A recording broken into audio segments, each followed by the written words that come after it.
The second speaker for this section is Dr. Shiva Susarla from FreeWerkz.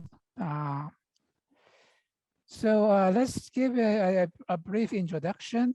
Dr. Shiva Susarla is the founder of Reenergy 2 and FeedWerkz.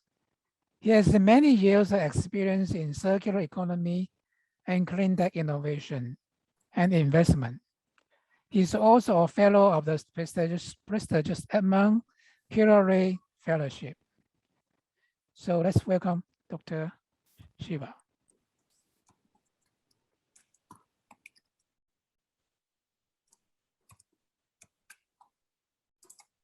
Thank you. Good morning, everyone. Thanks for the warm introduction. It's Mr. Sir, not Doctor. It's one of the regrets of my life that I didn't get my PhD, but and that's what it is. But thank you so much for the warm introduction. Always, GK is a tough act to follow. I've been following his work for more than a decade.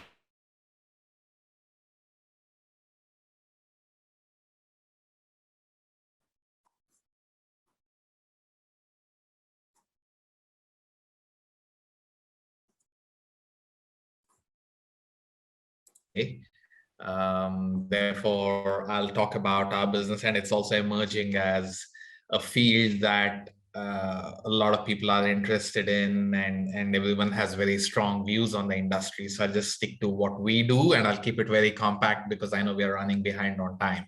Happy to take questions. So we are FeedWerkz. We are a Singaporean company with a subsidiary in Indonesia and a sister startup in India as well called Insectify. We are producing insect-derived ingredients for the animal feed industry.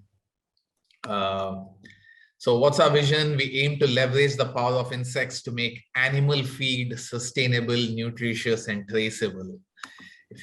We are currently farming the black soldier fly. We are started experiments with other insects as well. But for now, we are focusing on the black soldier fly. Each insect, although we categorize them all as one category, each insect is a deep science altogether. Crickets have their own nuances, black soldier flies have their own nuances, grasshoppers are their own, ants are their own beast, and so on. So each of them is deep science. Currently, our specialization is in black soldier fly.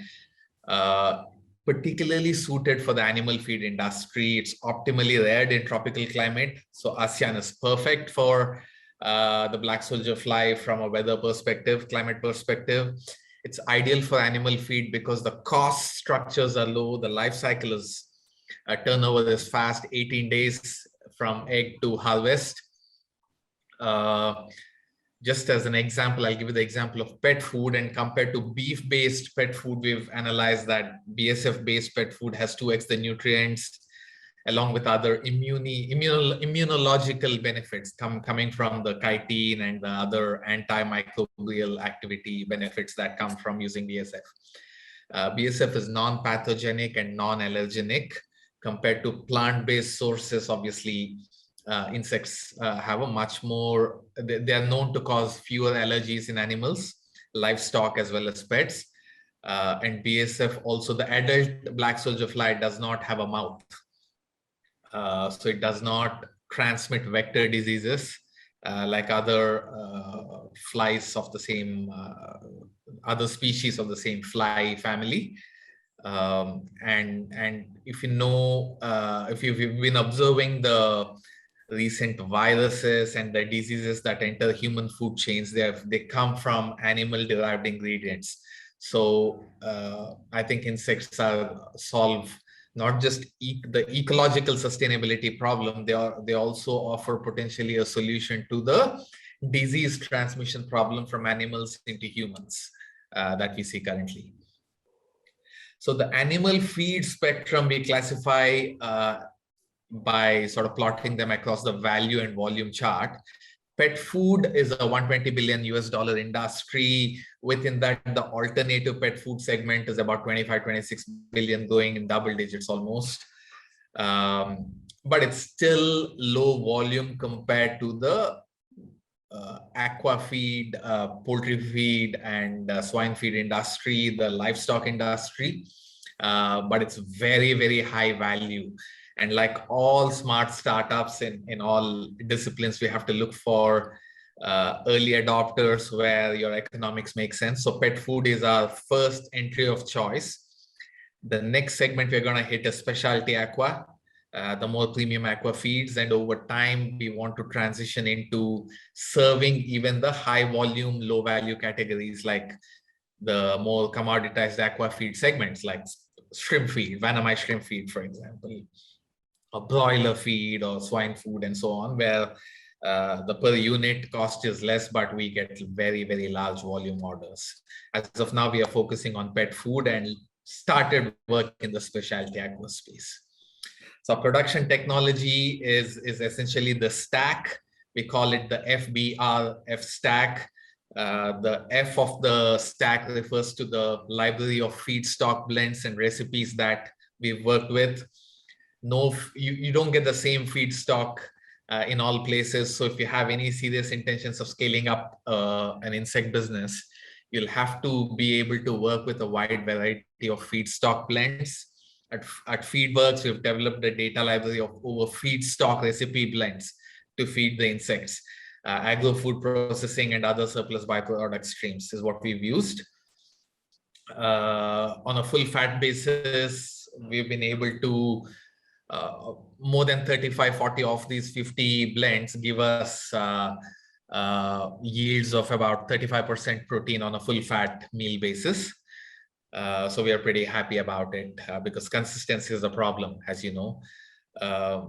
We also have a wide range of conversion protocols for both hatching, breeding, hatching, and rearing and harvesting as well. So the key again is to bring down the cost of these protocols, not reinvent the wheel wherever we deploy, but instead actually focus on replicating what we know very, very well. So the protocols have been very well defined.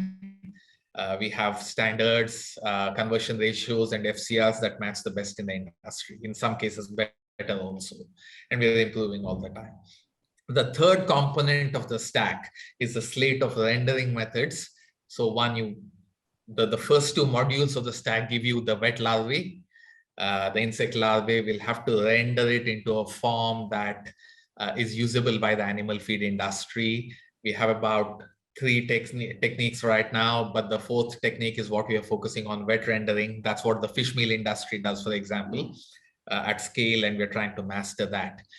So this is our stack, and our intention is to create the stack, replicate the stack in as many locations as possible. That's really the core of our technology.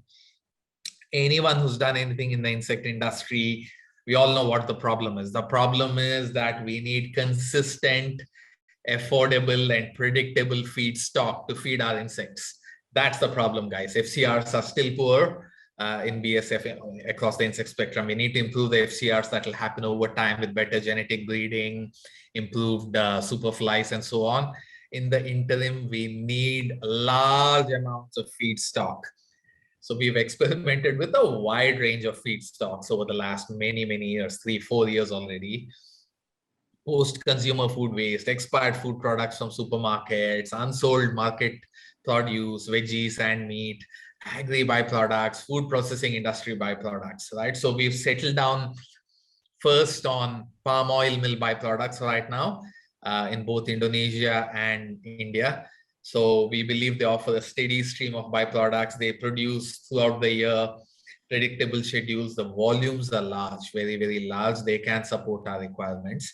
And we've come up with a proprietary blend that we call internally T42. It's a blend of major palm oil mill byproducts and some additional carbohydrate sources. It's a very information sensitive industry. So pardon me if I'm being a little cryptic. I'm happy one-on-one to share more information.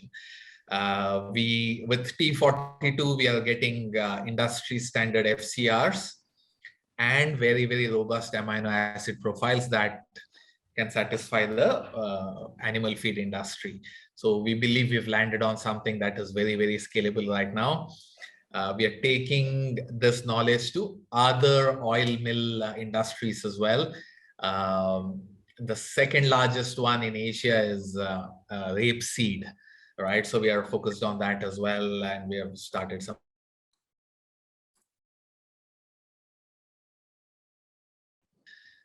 trial results. We've done extensive results on poultry. We've done detailed tests on almost a control group and focus group of 1,500 birds each over 2 batches, 3%, 5%, 10% inclusion levels on broilers. And at 5%, there was no perceptible change in weight or health.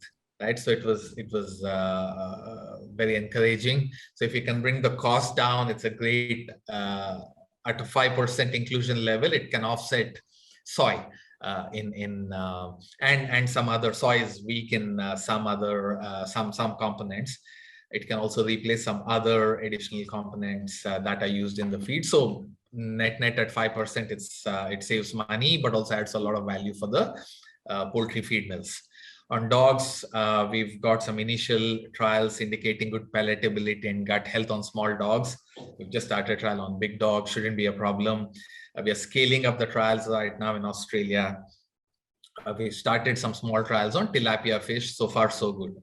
We've replaced, supplemented one of the meals with BSF, and results have been pretty good right now. No noticeable change in fish size, growth level, and so on. So they've both the control group and the focus group are showing same size growth week on week. So our current production, we have a partnership with a boutique palm oil mill in Indonesia. We are processing just under 3 tons of T42 a day. Is about 85 tons a month. We are getting consistent, predictable wet biomass output of about 11.5 to 12 tons a month. So if you are an industry player, you already know that the ratios are pretty good. And this is consistent. We're able to churn this day in, day out, month in, month out. So we are holding it at this level right now. Between now and June, by June, we hope to scale to about 100 tons of T42 a day. Costs are okay. We can hit a lot of, at least for pet food, it's not a problem, but even specialty aqua, I think we can hit cost structures with a little bit of another 20-25% reduction in cost. We may be able to supply even aqua feed, like shrimp feed and so on. And because we're using pre-consumer palm oil agro waste streams, we are both AFCO and EU compliant. So it's exportable product as well. All the time, we are trying to improve our protocols, improve breeding, hatching, feed conversion ratios. We're experimenting with rendering technologies. Wet rendering is the way to go. We'll have to scale it up. So scaling insect farming, there are 3 major risks, like all of us know: price and availability risk of the feedstock, concentration risk, and consistency risk. I'll touch upon all 3 and share with you how we are dealing with it. So price and availability, getting large volumes at the right price of it, that's the key, guys. And we're working with large agro and food processing industries in ASEAN and India. We are situating our production on site, just co-locating the facility so that we get predictable volumes of the feedstock, minimizing the logistics cost. Concentration risk. If you see how the European insect industry has evolved, ladies and gentlemen, you'll see that it's in large industrial scale, right? 2,000 ton feedstock a day facility in one location, and they bring feedstock from 500, some radius of 500, 800 kilometers away. Those models are not feasible in ASEAN. Warmer weather means that byproducts are not very, very fast. Supply chains are complex, logistics are very, very complex, right? So we are actually therefore distributing our production. We are building a network of medium scale connected production facilities. So this is completely in contrast with the European model. I know that some of our competitors in Malaysia and other places are following the same strategy. So it seems like we're all thinking alike. And we'll do this across ASEAN and India. Consistency risk. So when you have a network of farms, the problem, potential problem you have is that each of them come up with their own ways of doing things. So we'll have to replicate our FBRF stack as closely as possible in these locations to get consistent output. And we'll have to be able to manage this network of connected farms from Singapore. So that's how we are trying to design our ERP platform. Not easy, but that's the goal. We have a great team, experts in BSF, experts in food formulation, especially pet food right now, business development, and so on. So marketing professionals, Sam, the guy, I guess, with no skills in the team. We have a great audience here. So I'll leave this slide. We have a collaboration ask. So I want to take advantage of the fantastic audience that I have today. So we are observing some price anomalies in the feed industry in general. What's happening is that the constituents of the biomass itself, if you separate the constituents, the sum of the parts is lower than the individual parts, right? It's a very unusual situation. So selling it as a protein will realize lesser revenue than stripping off each constituent and selling them separately if we can master the fractionation at an industrial grade at an acceptable cost. You get much more. I won't be able to share the exact numbers, but we are predicting 3x, 3.5x higher revenue if we actually get good fractionation output. So this is what these are the asks I'm placing in front of this audience. I know we have a lot of scientists here. How can we create a biorefinery and engage in fractionation of our insect biomass into amino acids, the chitin, the lipids? I know the next speaker is from Insecta, I think. They're already isolating the chitin. How can we even isolate the amino acids and the lipids and other constituents? Because clearly there is a big market. I can tell you some of the amino acids are already showing a massive upward trend in price, and that trend is going to continue for the next 2-3 years. We need help in specialty aqua feed formulation, high value. So I have regular availability. I've earmarked about 3 tons of full fat meal in Singapore. I have it available. I'll place the ask with feed formulators here, help us come up with high value aqua feed formulation using our product, our insect ingredient, and we are ready to commercialize it. And I have the ingredient in Singapore. I would love to structure both the fractionation collaboration as well as the aqua feed formulation collaboration here in Singapore. That's where we are as a business. Thanks for this opportunity. Looking forward to questions or comments or any possibilities of collaboration, ladies and gentlemen. Thank you so much. Okay, we have actually 2 questions from the audience, but let me have the first question first. So I'm very curious, how can insect protein make into the elite or premium aqua feed area? How can it? What is the scientific basis? Well, so I mean, all animal feeds use protein. Now, insect is protein plus. There's immunological benefits and so on. So in general, even the premium aqua feed uses soy, sir. A lot of soy or fish meal. Fish meal is increasingly becoming expensive, so it's replaced with a little bit of soy, a little bit of other so on. So the scientific basis in aqua feed is basically offsetting some of the fish meal demand in the aqua feed, and easily up to 7.5% inclusion level, I believe, is what we can replace in just the protein. But then there are other immunological benefits that come from this, and we'll have to explore those and formulate a good feed. Yeah. The specialty aqua feed is because obviously it's at a premium segment, and from a cost perspective, it fits this early stage innovation game. Okay, let me have the first question from the audience. So the first one is, are there any plans to produce black soldier fly flour for human production? I mean, maybe for human application, the production. So Europe has not approved for black soldier fly yet. Europe has approved, for example, for mealworms, grasshoppers, and crickets. Black soldier fly, I believe one company has applied, EU hasn't approved, no other country has approved.